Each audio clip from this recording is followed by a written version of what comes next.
Oh, hello and welcome to me, Jo Grace from Human Design Wise, and Rachel can introduce herself in a moment. And we are here to talk about our shared love of celestial bodies and our different modalities. So mine is human design, and we're here to talk about January, and I'm going to be focusing on the different gates, the different transits throughout January, and Rachel will tell you what she's going to be focusing on.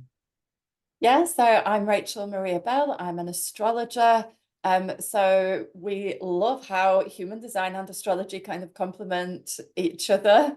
And I'm here to just give the planetary updates for the collective, bearing in mind that each of us are individual and carry our own cosmic blueprint within us. And that is us every day of our lives. So obviously these effects will be slightly modified and different for everybody because, you know, each of you who are listening today, you get to be you every day of your life, and there's nothing that replaces understanding you at depth, which both human design and astrology are absolutely marvelous for.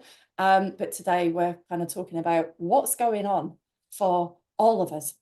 Yeah. So Jo, Yeah. do you want to kick us off with what's happening? Yes, I will. So we're focusing on the month of January, and all of the gates. So in human design, there are 64 gates, and the sun is transiting every 6 days through a different gate. And each of these gates offers us a different archetype or energetic. And all of the gates are in a different center in the body. So if you're familiar with the body graph, if not, you can find links to help you find your own design. Each of the center has these numbers in, and those numbers represent the gates. So what's interesting about January is that all of the gates are in one of the two pressure centers in the human design body graph. So we have the pressure center in the root center, which is connected to pressure from the environment and the adrenals. And we have the crown center, which is pressure to make sense of the world. So all of the gates in January are in pressure centers, and I'll talk as we go through. I'm going to talk about a gate, the first gate, and then Rachel will reflect on the astrology in that during that period of time as well. But it's just interesting to notice that this theme of pressure. And my other world is being a psychotherapist and nervous system health coach. And pressure and stress is one of the huge factors that people come towards therapy. And just to say here that pressure isn't necessarily bad. It isn't. Pressure can be this incredible force for change. It can be this incredible opportunity for us to focus on, what am I feeling? I'm feeling this pressure. How can I transmute and transform this? So this is really what the opportunity of January can offer us. So I'm going to talk about January the 1st to the 5th. And this is, interestingly, in the Gregorian calendar, we are all, conditioned to go, this is the beginning of the new year. Etc., etc. And actually, in human design, the beginning of the new year isn't until the 23rd of January, which is moving into gate 41. And what we'll see is, as I look at each of these gates building up to gate 41, is that this period of the first 3 weeks of January is a real ending to the previous year.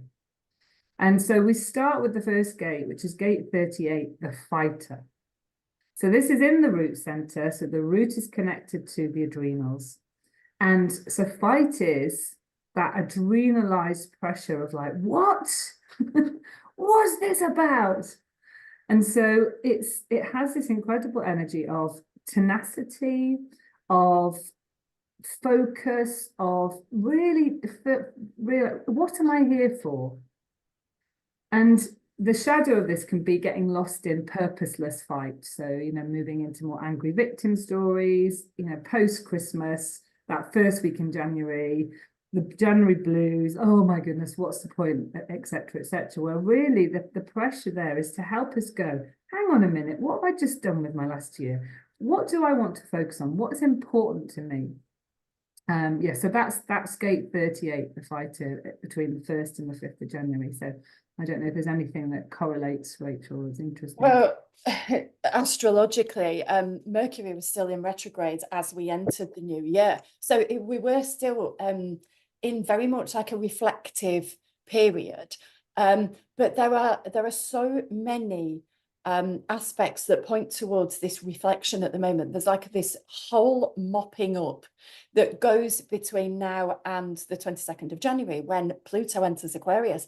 So really there's so much Capricorn energy right now, and we're right on the end of it. We're right at the end. There's so much of a review and reflection about what's been going on in our lives, what's been going on for us, and looking back, even through big patterns of time. So I had a very strong sense that when we entered the new year, this whole usual new year, new you, set new goals, it was like, oh gosh, if that's resonating for you, okay. But for most people, we were like, oh gosh, no, there's that internal pressure to kind of make sense.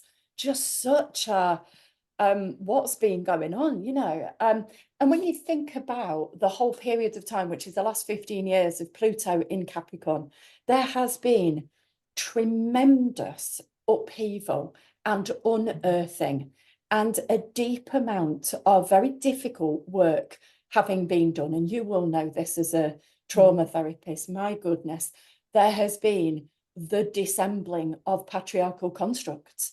And this is very much Capricorn energy, because Capricorn is earth, and it's what have we done, what structures have we built on this earth, what have we created, who created them, who told us how we had to be, do, think, say, all of the above.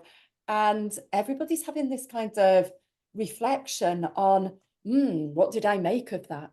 Yeah. What happened? Absolutely. And this entry into the January through this fight gate, which has the capacity for great vision. But we need to move through the fight, you know, that use the energy. One of the biggest challenges most people have culturally, particularly women, is accessing healthy anger. You know, using that healthy anger to do their no. Yeah. And so that's the beginning of January. If we're not awash in the post-Christmas, you know, excess, can be this time of, instead of starting anew, like you say, more a period of like, hang on, let's review, let's take some space and time in this first 3 weeks to really use the energetics of the gate to focus in different areas before we move into that more new beginnings energy, which is the gate 41 on the 23rd, which corresponds with what we say Pluto moving into Aquarius. Yeah, so the sun moves into Aquarius on the 21st of January. Pluto moves into Aquarius on the 22nd. Wow. So it's a very you know, that week, that few days is going to be very energetically different.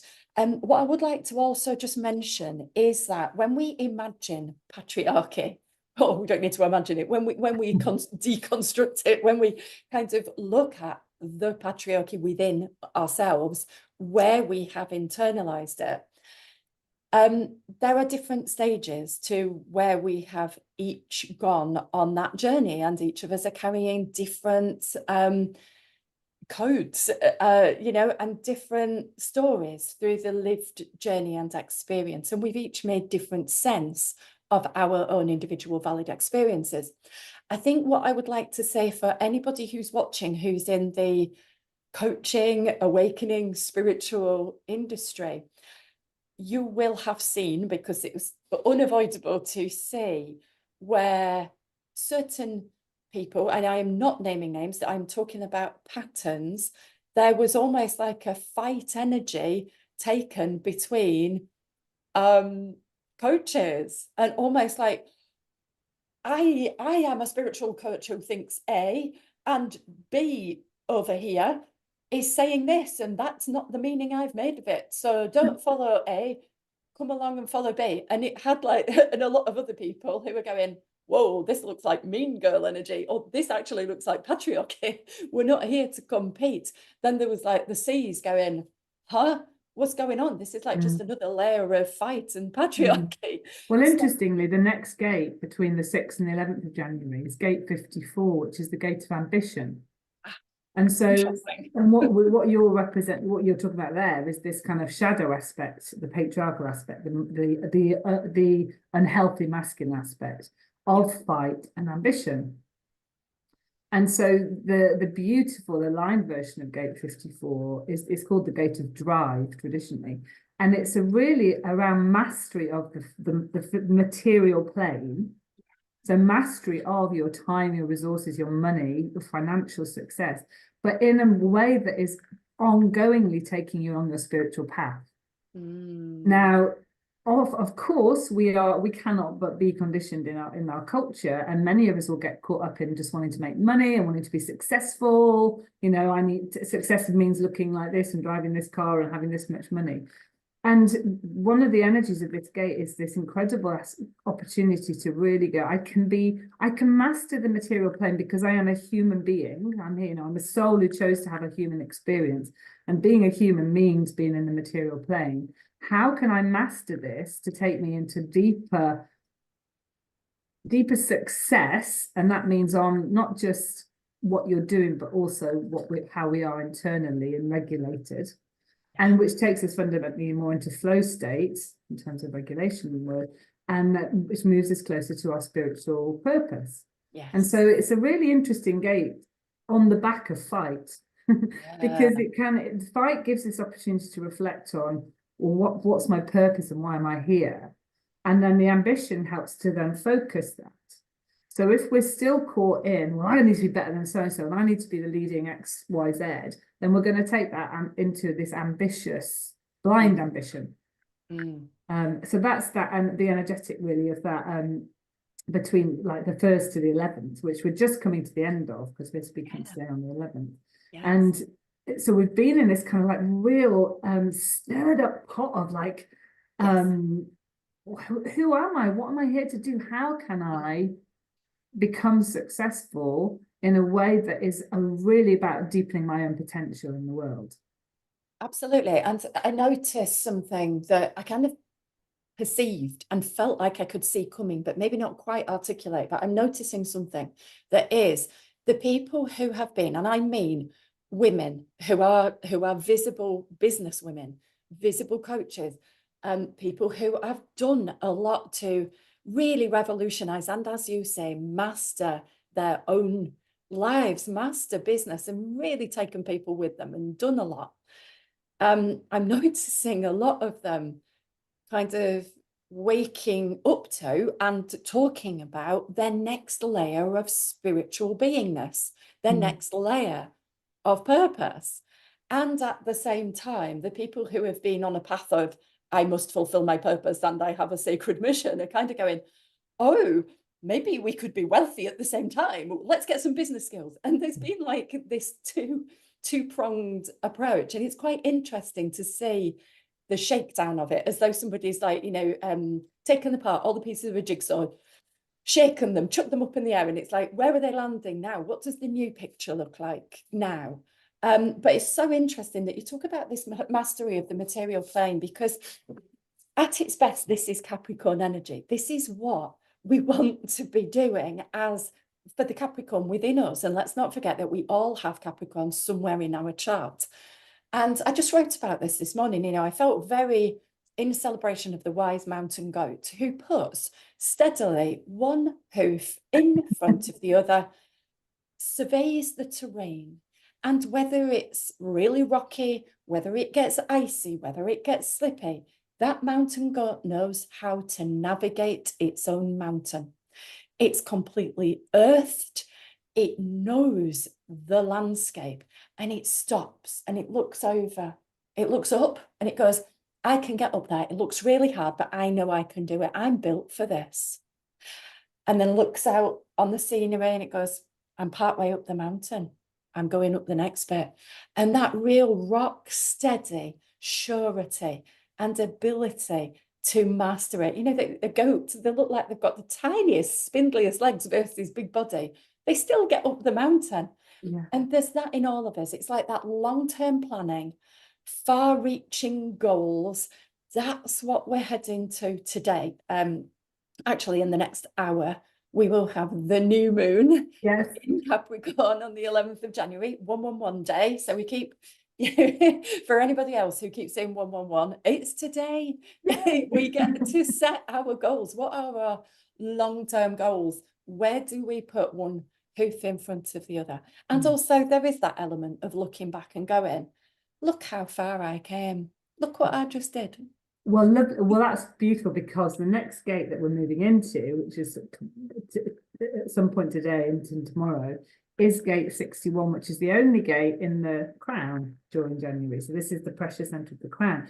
And gate 61 is called the inner truth. And it's about mysteries of life. And it's about taking this moment to this transit, the next 6 days, to really reflect on, well, why? So I've moved through this energy of like, well, hang on a minute, this fight energy of like, what I want to focus my purpose, and then moving more into this ambition about how am I going to master it, what do I want to do, what are my ambitions, and then just taking this period of time just to go, and let me just really deeply reflect on the inner truth for me, and knowing that the inner truth for me is different for another person. And it's this opportunity to really take in this last year, particularly because we're moving towards the end of the rave mandala, the rave year, which then, you know, the next week we'll be moving into. And before we then really start putting our hooves in front of the other in that Capricorn way and move into Aquarius, it's about, okay, I'm getting clearer about where I want to focus. Let me just really take some time to reflect and think on this. So this next transit is a time of thinking in this reflective, philosophical, deepening into our own truth. The challenge of it is, as ever with the crown, is getting, most people have got an undefined or open crown. And we can get into overwhelm and thinking too much and thinking that we need to solve everything and doubting ourselves. And so the key with this next 6 days really is about deepening into your bringing in, knowing the difference between knowledge that you can read and get anywhere, get from anywhere, and wisdom. So gate 61 is this inner mystery, this access to divinity for you and your own truth, and integrating that, the knowledge you've accumulated, into the wisdom and bringing it really, and I keep doing this, I'm noticing I keep doing this movement. It's about bringing it down into the body. So if you find yourself caught up in the next 6 days in that loss, why am I here? What's the point? Why? Come to the body, come into this beautiful vehicle that you have chosen to be born into, and see if you can take time and space to, before you start moving slowly up the mountain, or even while you're moving slowly up the mountain, you know, just be in this, like, let me just reflect a bit more. Yeah, absolutely beautiful. Well, that's one of my favorite gates, actually, because, you know, I've got a defined crown in my... I do. So that's me asking why all the time. Go and find the question. And it's so important for us to, when we're asking why and finding our own answers, to really honor the validity of our truth. So whatever our lives brought to us in that truthful experience, that stays. You own that. You own your journey. You own your valid experiences. You own the truth and depth of your emotions that you had. The meaning you make after, you get to change that. Yeah.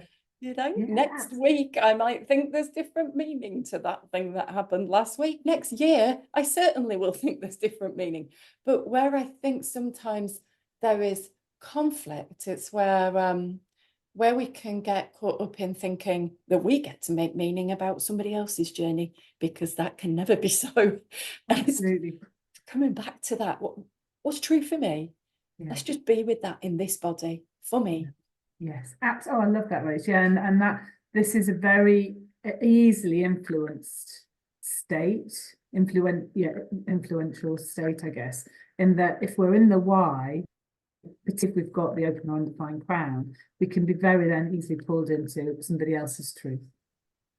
And yeah, this come back to that Capricorn energy of like, this is solid earth, come back down into the matter of the body.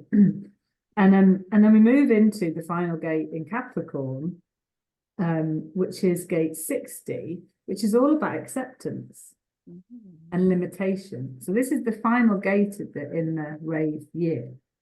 And so this is the time And when you were talking, it's a very practical gate. So again, it's very Capricorn by the sounds of it, you know, just this, it's this, I actually have this as my ascendant, gate 60. And it's this time of going, okay, I didn't do that, or I did this and it didn't really work out. Okay, and you know, keep going forward, keep refocusing, keep finding that. So it's this capacity to accept that we are limited, you know, in the material plane in lots of different ways, and there are boundaries and restrictions around us that can really serve us as well. You know, how can structure really serve us? How can structure really support us to then move more towards the manifestation of our hopes and dreams, which is the beginning of the new year coming up? And the challenge of this gate being getting too rigid and getting too inflexible, and also getting very melancholic. So this gate can really hold this opportunity for acceptance of limitation, acceptance of stuff that you perhaps haven't achieved or done or whatever, in this very practical, pragmatic way. But it can also have this aspect of, oh, not good enough as well. Yeah. I love what you say there about reviewing structures and systems. That's very Capricorn. And I want to just bring in the fact that the sun is currently moving round about 22 degrees of Capricorn. Now, this is exactly the same degree of Capricorn that we had on the 12th of January 2020. So we're looking at exactly 4 years ago, when Saturn and Pluto were conjunct together.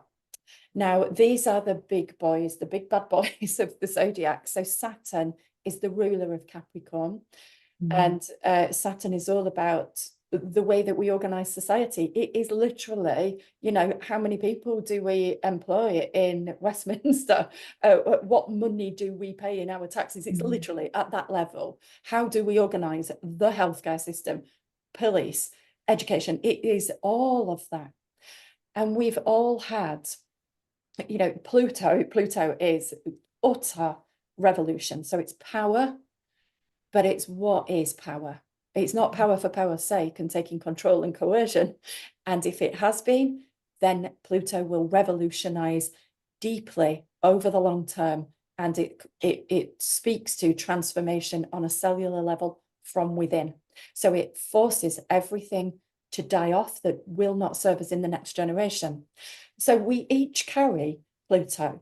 And I wrote something the other day, which was like, I don't want anyone to think that Pluto, the planet, dwarf planet, comes down from the sky, gets a spade and shovels out and unearths what's wrong about our society.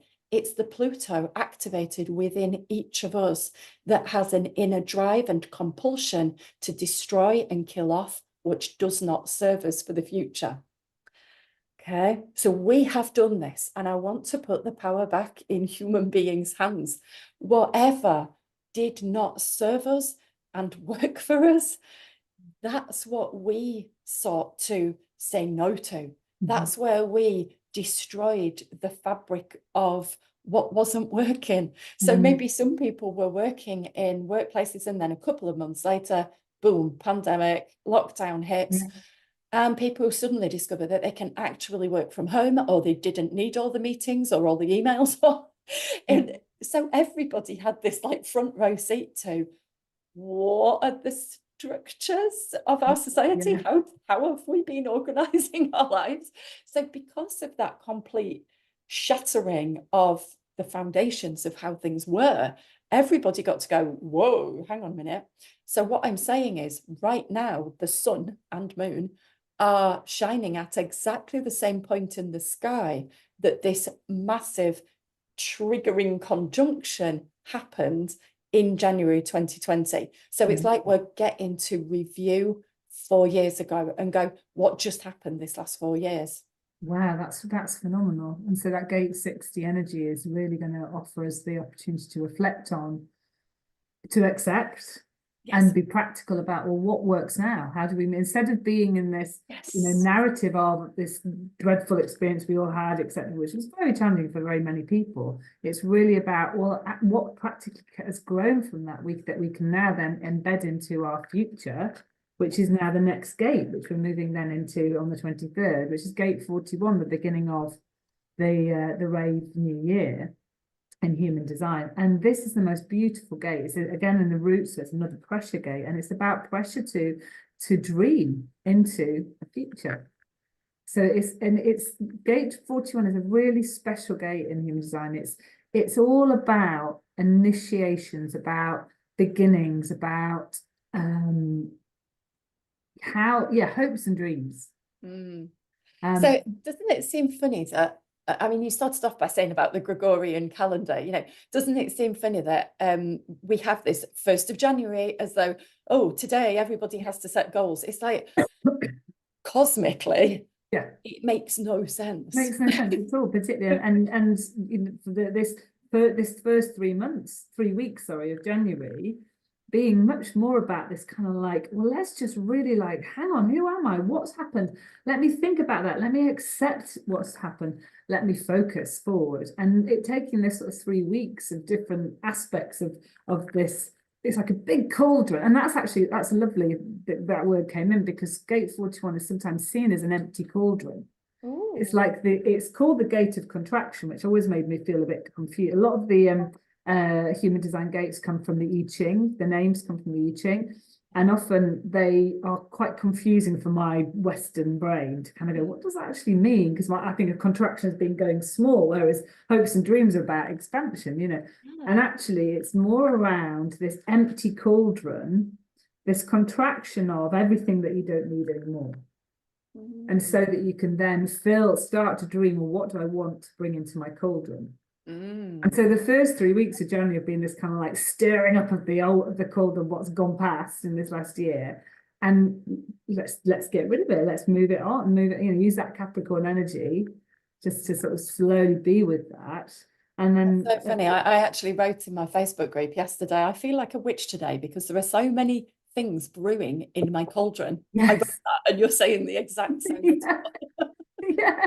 So I guess we're at a point then where we're like, well, what do we want to chuck out the cauldron? And what do we want to really intuitively, really specifically, really, there's just this quality of a discernment about what do we want to bring into the cauldron, you know, what are our hopes and dreams? And the shadow of this can be dreaming and hoping, and the shadow of it can be if only I won the lottery. Whereas I see the alignment of it as being what if, which is a very different. What if I was to send that email to that person and ask for XYZ? What if I was to start eating in a different way? What if it has such a different energy? Does it to like, oh, if only I ate better? It's very inspiring. Yes, it's a gorgeous gate 41. So it's in my moon actually. So it's very interesting about the phrase throwing the baby out with the bathwater keeps coming up, because when we're thinking about getting rid of old structures, I did a little bit of an experiment post the other day. I get a hunch and I write on Facebook. There's no strategy to my social media marketing. I just go, inspiration, there you go. And I wrote, okay, if you were in charge of UK school system, what would you do? So interesting how some people will modify, some people will tweak, some people will utterly destroy and rebuild. Really, really interesting, because it all speaks to the energy of everything that you've just said. It's like, what is that compulsion? How bad do you think things are in order to completely reject everything? Or actually, is there quite a lot that's really working? You know, so it is that like throwing out the baby with the bathwater, because, you know, and sometimes we can do that in our business. And I'd just like to speak to the fact that, you know, Capricorn is seen as being the strategist, the CEO. I know at this time I decided not to run a Capricorn season course, because I wanted to use Capricorn season to be my own CEO, to do my own reflection. I'm sorry, everyone, I'm too busy doing my own thing to guide you. Oh, that's perfect. And so much of the energy in these first 3 weeks of January and this Capricorn aspect as well, from a nervous system point of view, because it's in this adrenal line mainly, apart from the 61 up in the crown, but you know, when we get caught up in pressurized thoughts, it can then create pressure internally as well. There's so much about this activation of the adrenals at a point in the northern hemisphere when we're at midwinter. That for me, it's just like, please use the energy of this to really take time to, like, batten down the hatches and be with yourself throughout the whole of this process, this 3-week process of like, okay, let me work through what it is I want to let go of, where do I want to focus, what do I want to accept, what do I not want to accept. And the biggest thing is how to, my main mantra, anyone who works with me, I just constantly go on about resting. How do you rest? And this, coming back to this reclaiming pressure as something that's very transformational. We can only use pressure to transform if we're rested enough. Because if we're not rested enough in our bodies, in our nervous system, what we're doing is just building the adrenal pressure that goes up and up and up, and then we move into stress states and activate trauma patterns, etc., etc. We can use pressure to our benefit when we go, right, this is a pressurized situation. I'm reflecting on my whole purpose, or I'm reflecting on, my inner truth. How do I make sure that I take enough time to come into my deep rest, into myself, to cut off unnecessary interaction this time, and then we can use the beauty of that pressure to transmutation. Amazing. So really, suitable tasks at this time are rest, reflection, finding out if we're looking from a business perspective, is reviewing with the CEO hat on what worked for me last year, over the last 2 years, over the last 4 years, what worked, what do I enjoy the most, what needs to go. Maybe you've been running community events and you're like, do you know what? Don't actually like it. Okay, check it out. Absolutely. And who are your allies as well? I mean, this conversation came about very much on the back of me. I think I contacted you around January the 6th, which was the beginning of the Gate of Ambition. I hadn't particularly clocked that. I just was like, I want to talk to Rachel about this. And this is really it's got a Gate 54, which was the last day of today. It's called the Marrying Maiden as well. And so it's all about who are you going to marry in that material sense of where are you going to hitch your wagon, who are you going to hitch your wagon to, in that kind of way. So it's an opportunity to certainly be, and this is what's happened between us, is like, let's bring our ambition, that energy of ambition together, and share our experiences of the material world for our good and for the greater good, etc., etc. So yes, it's a lovely time for reflection and rest, and then reaching out if it feels good. Always in human design, I'm generally being a human, if it feels good in a wholesome, nourishing way, it's probably the right thing to do. Love that. And also, there's another, just one final thing that I would like to speak to that I've noticed is spirituality is not one thing. Being spiritual is honoring, to my mind, it's honoring your own sense of spirit in this human existence. And I think what I very much notice is there are many pockets of people awakening, and they're awakening quite rightly through their own journey, through their own life, through their own experiences in their own way. And each of us is doing that. So where we do the marrying maiden, where we go, who do I want to marry up with? Who's really talking my language here for this new age? What I notice very much is that people can exist in their groups and their pockets adjacent. I am in full love and support of these people over here, whilst honouring my own energy by saying I don't want to be in their gang, because I just know myself well enough to not want to be. So there is also that energy. We can say, look at them, they're working towards love and unity and spirituality and awakening and all the things, but I'll be over here doing it my way. And that's really okay. Yeah, absolutely. Oh God, of course, yeah. And a big part of Gate 61 really is really deeply understanding the laws of the universe. And so that the law of vibration, resonance, and laws of attraction, it's like actually we are designed to be moving through different vibrations as we awaken, as we start to remember who we are. And tools like human design, which gives you this beautiful blueprint, and astrology gives you the blueprint. These are all tools that are here to support you to awaken to the person you're meant to be, to help us shed the layers of conditioning, the trauma, the cultural expectations, etc., etc. And as we do so, the vibrations start to change. And at this point, and midpoint, that we're about to move into actually next week, tomorrow onwards, is a chance to go, who do I vibrate? Where do I vibrate? Where do I feel good?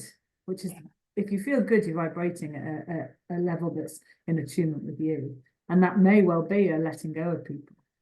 Yes. Or experiences, etc. So we've spoken for a good half an hour, and I know that the final gate, and maybe we will reflect more on that when we talk about, because we move into it on the 29th of January, and it's the first gate of the new year is 41, so it feels quite good to really end with 41, because that's that kind of hopes and dreams. But just to complete January, we move into gate 19, which is the gate of attunement and sensitivity to one's needs and the needs of the collective. And so once you've had this time to spend with your hopes and dreams, it's really then the next step of like, well, what are my real needs to do that? How am I going to achieve that? And that will then move into February as well, beginning of February. So it's this sort of Aquarian aspect too. So that feels, I'm sure we'll touch on that when we talk about the February gates as well. But yes, just seeing how these gates make sense as they build, on one another, exactly. It's beautiful, isn't it? And to know that people are activated and, who've got those defined centers and who've got those gates in their own charts, and sort of being aware of how that gets expressed through those individuals, as well as the fact that we all get the opportunity to be in that energy. You've enhanced my understanding of human design by talking about this today, so thank you. And likewise with this, I mean, this already blew my mind. It's like your capacity as a projector as well to be able to assimilate and share that. I deeply appreciate. It's wonderful. And just as that was just to touch on that, you may well have defined in your charts certain gates. That means that you have constant access to that energy whenever it's always there for you consistently. But we all have access to all of it all the time. We just have to understand how we can focus. So when we're in a transit, it's available for everybody. So if you have the gate, or I have gate 41, I have it in my moon. So I work with that gate 41 a lot because it's in my moon energy. So, but I don't have gate 61. So we're about to go into this gate 61 of inner truth. And so I'm going to really deepen into, okay, the why question, and use that consciously. So. Yes. Oh, Amazing. Thank you so much for doing this. Oh, thank you so much for sharing all of your wisdom today, and look forward to chatting to you in February. Yes, we will do. Thank you.